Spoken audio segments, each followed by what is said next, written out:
Hello,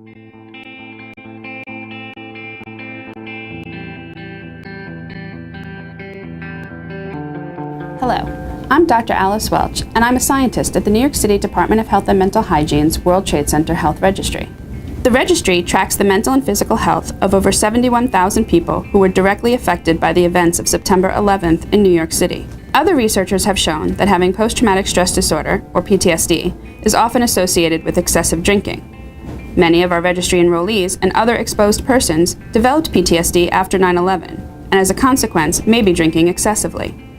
Excessive drinking increases a person's risk of health problems like heart disease, liver disease, and cancer, as well as the risk of harming themselves or someone close to them. Of the 41,000 enrollees in this study, about 1 in 5 is currently suffering from PTSD.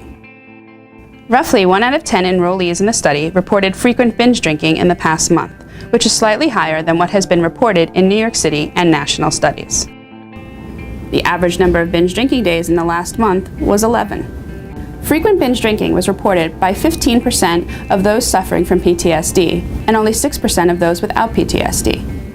Persons with higher levels of exposure to the 9/11 disaster were more likely to report frequent binge drinking than those with lower exposure levels.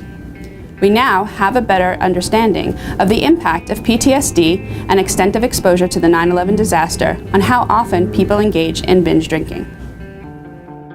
If you or someone you know is drinking excessively and was affected by the September 11th attacks, we recommend discussing this with a doctor and mentioning our study. We will continue studying 9/11 exposure and alcohol use among registry enrollees.